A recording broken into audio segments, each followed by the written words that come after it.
How to Stop a River. Chapter 1. Day 1 in the Afterlife. It would be exceptionally cool to make the first line of my book, Day 1 in the Afterlife. Well, here I am, Day 1 in the Afterlife. It's such a bright, beautiful, basking kind of day that I truly believe all that's above me is this magical sun. Magical sun, imagine that. Hot star suddenly pulls out some rays of light and says, pick a sunbeam, any sunbeam. Phew, it's so ranty. It's probably shock. I absolutely talk a lot after something big happens. Dying is definitely up there. They'll definitely be in shock, the group. But I didn't, well, why would you even think about it? The deceased being in shock, that is. My clothes are still wet. I guess it will take time to adjust, to the death thing, whatever this turns out to be. Quite fascinating, really. I have no idea what I'm saying. I'm a baby at this. Maybe that's why I'm at the tiny trickling end of the stream. It looks straight off the chocolate box cover at home, the one my brother poked a hole through and stole 3 of my birthday chocolates. Worm. Sorry, Dougie. Sorry you'll be sad. Well, you better be sad, and you better not move into my room, not too soon anyways. Okay, I know it's the best room in the house. 2nd story perfect, with a desk right under the window facing the street. There was another world, a whole world passing by under that window. The girl with the rally bike that needed oiling, the couple that walked so close every morning they looked like they were leaning into 2 crosswinds, the young lovers that met under the street lamp because it was near the bus stop and they could relish being in each other's clutches instead of their parents. That sounded wrong. I'll never see that view again, I guess, and what about here? You're probably curious. Okay, deep breath. It's got grassy slopes covered in these white rocky kind of outcrops, and they're ringed by masses of purple flowers. They have cute little orange eyes in the center, not real eyes. Higher up the moving grasses, moving because of the breeze, crash into the edges of this thick pine forest on one side and a softer green native forest on the other. The kind of hedge wedge in this sunny little valley. It's all totally chocolate boxy. I'd be the caramel fudge in this tray, or maybe the hazelnut, or, alas, the strawberry, because of my reddish flavoured hair. Above the forest tips are snowy topped mountains, cool, reflecting the sunshine so brightly back down here I have to squint. Squinty in heaven, folks. A bit of land I can see far below shimmers, like in a hot haze out of reach of a girl's eyes. Mr. Nelson would like that line, in a hot haze out of reach of a girl's eyes. He was my poetry teacher, English teacher. He has a lot of jobs. English teacher, video go-to guy, speech judge, debating team leader, Shakespeare expert, poetry person. They really don't pay teachers like that enough. Mr. Nelson will be sad too. Probably read one of my poems at school assembly. Which one? Please, God, no, not the one about puberty. I can't believe it.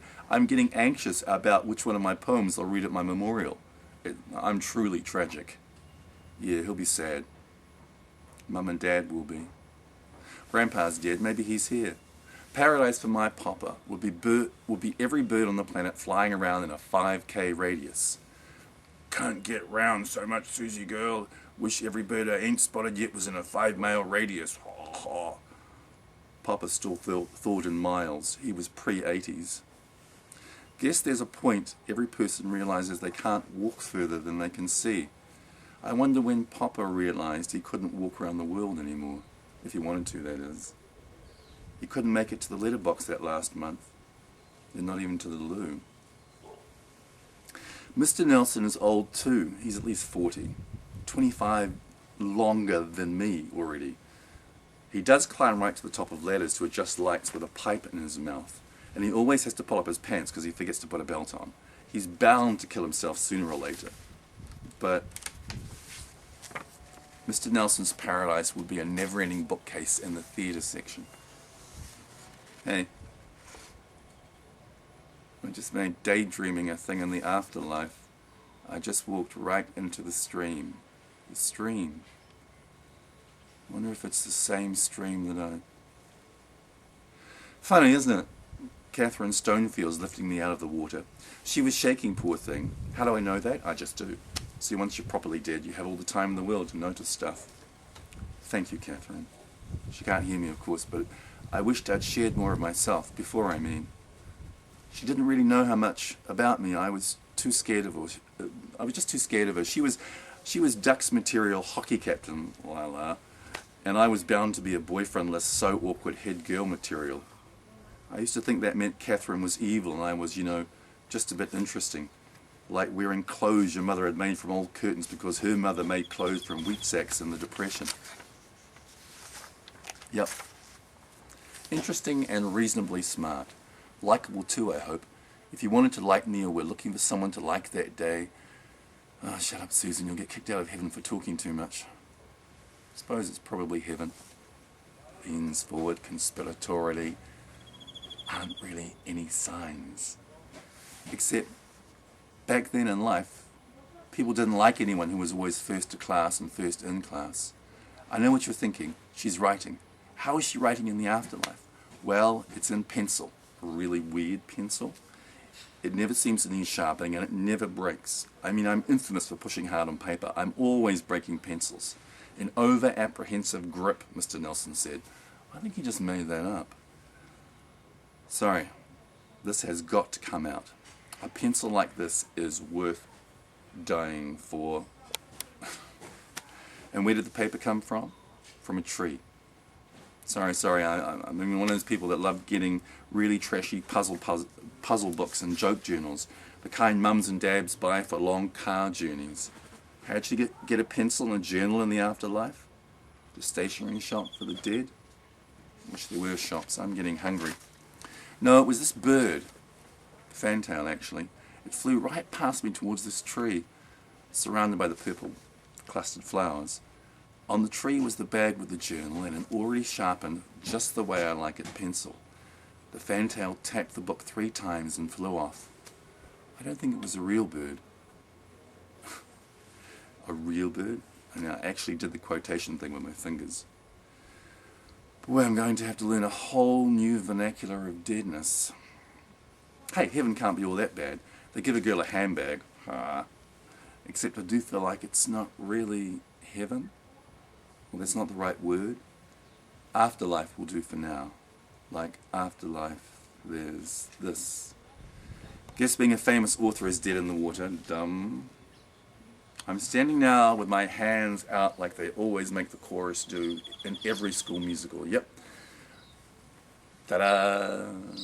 Like 10 million other teenage girls, I still want to be a famous writer. I told evil Catherine Stonefield's Ducks potential. She just laughed.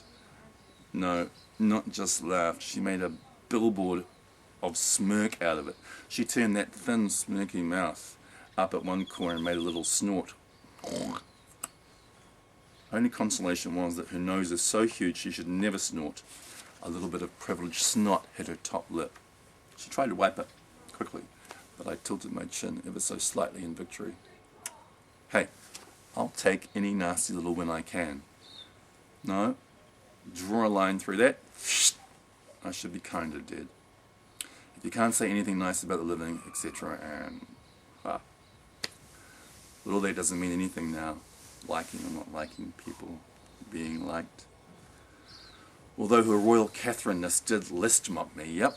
She rattled off the Catherine Stonefield's list of why women are never published. 1. Getting anything published without a car chase or a gun in it is practically impossible. 2. Making money from writing, unless it's technical writing, is impossible. 3. New Zealand is the most impossible part of the world.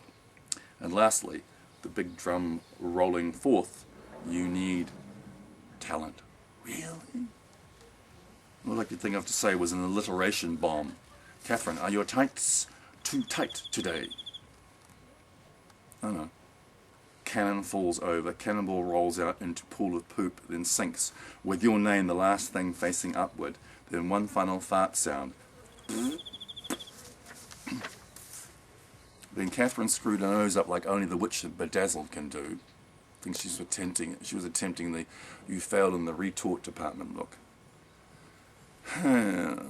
Thanks, Cat. She was the one that loosened the branches I was trapped in so I could float free. To Daniel. Daniel. He's so astoundingly cool. I think I was still alive when he raced across the stream to help me. That month before, when I disclosed to Duck's material Catherine Stonefield's my deepest secret about being a writer, Danny was there too. He just grinned. And what does that mean? Danny grins at anything, you know. I think he smokes a lot of dope. He definitely rides a motorbike without a license. If he wasn't high, it was definitely a "that's cool" grin. Maybe a "I don't really think you've got it in you" chagrin.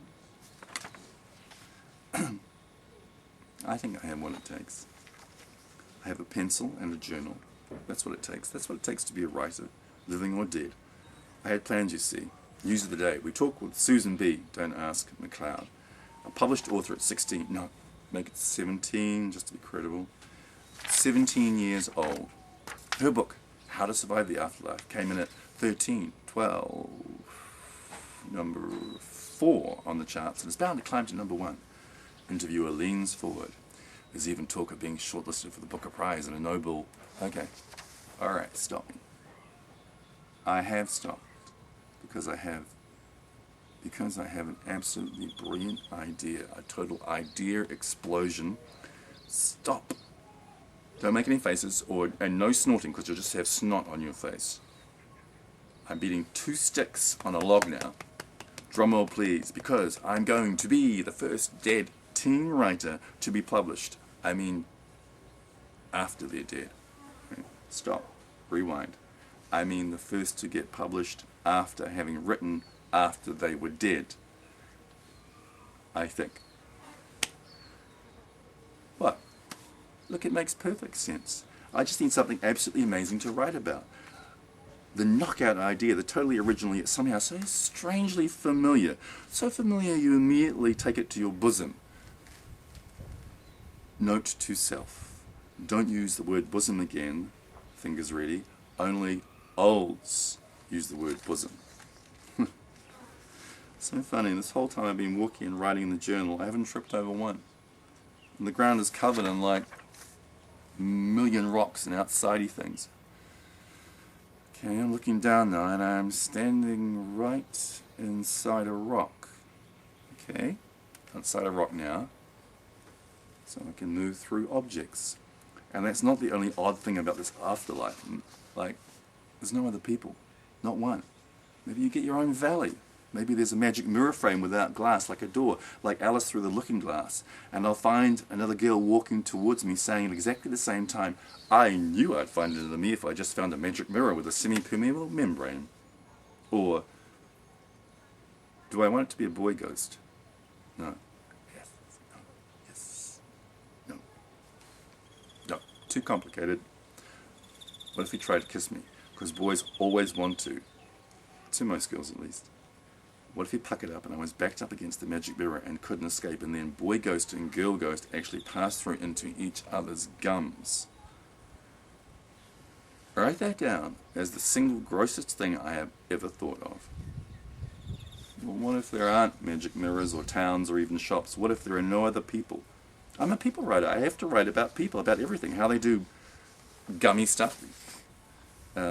When they smile, or how many seconds they brush their teeth, or movies they like but won't tell anyone unless they know the other person likes it too. Lace-ups or velcros or slip-ons, braids, ponytails or top knots. So if I'm alone, I have to remember it all. I have to turn 15 short years into a lifetime, basically. Caption: 3 after hours later. Hello again, readers. Still no people. Getting anxious a bit. Not even a veiled figure beckoning with a pale hand. Welcome to paradise. I'm glad you're there. Are you? There still? It's just every time a writer writes, and I'm a writer, they kind of believe there's a reader there waiting to read. Because you know how I said I push really hard with the pencil? Well, I can't anymore. The pencil is going through the paper now. I think my finger just might have passed through too. If any of you are doctors, some advice would be really helpful. Am I fading away? I mean, becoming like everything else here.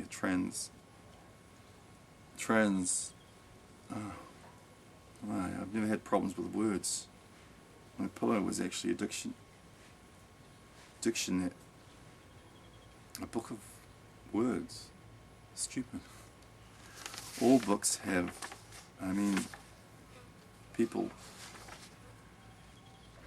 mad if alone. Can you still, maybe you lead away. If only there were other people like Danny. End of chapter 1. Okay? Thanks if you're still listening to this. And I'll try within the next 48 hours to post and the next chapter. Okay? Bye for now.